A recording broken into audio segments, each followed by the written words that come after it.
So I'm going to get the elephant in the corner out of the room, because there's a lot of talk about distributed libraries and popping a few shelves of books into an ILE environment, and there you go, tick, job done, there's your library. I think that a system or a school that thinks that that's doing the library is showing that they're firmly stuck in the 20th century, and that our schools and our kids deserve and know that libraries are far more than a couple of shelves in an open plan learning environment, and that's the library done. And that school planners and education planners and decision makers need to have a very clear understanding and a current awareness of what the learning ecosystem is in New Zealand for all young people in their life while they're a member of that school community, but also what they're being prepared for and the lifelong learning journey that they'll be on once they leave formal education. And that the role of the school library is not to provide a couple of shelves of just books, but it's to prepare and preload our young people for their learning journey, lifelong learning and participating in society. And that abandoning the provision of a student-centred and dedicated space called library, or whatever it's called, and the service which goes with that and scaffolds the students and the parents and actually a lot of the time the teacher's learning journey.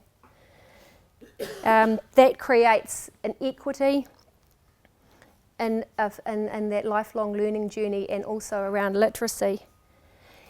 And to consider also at the moment, once our students hit year 11, most of those students will be formally assessed the same way, with a number of credits being derived from research.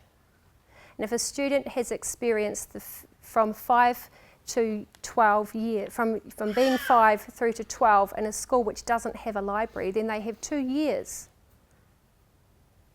to understand how library research, asking, sourcing, curating information works, to then be assessed the same way as all other New Zealand Year 11 students.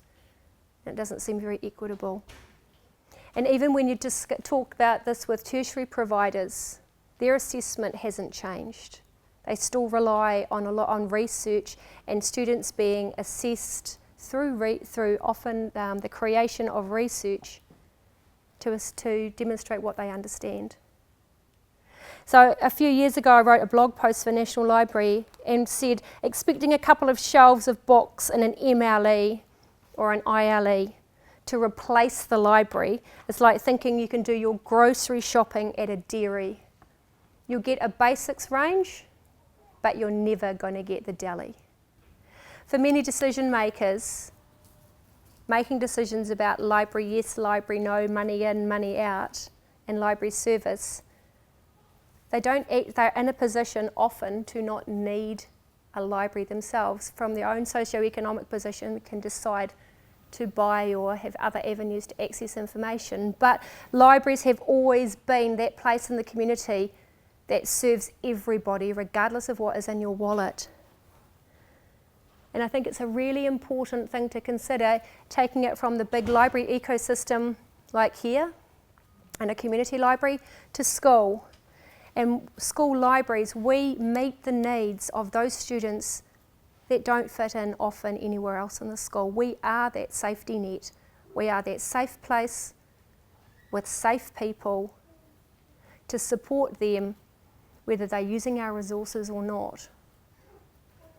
I'm sure many of you, if we had a few minutes, we could all think about those people, those students that come into our library every day.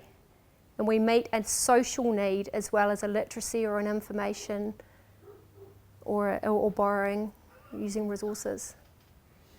And I think it's important to factor that into the mix when we're thinking about the role of libraries within the school community, because your school is a community and the library does serve as a community hub for some people in our community more than others.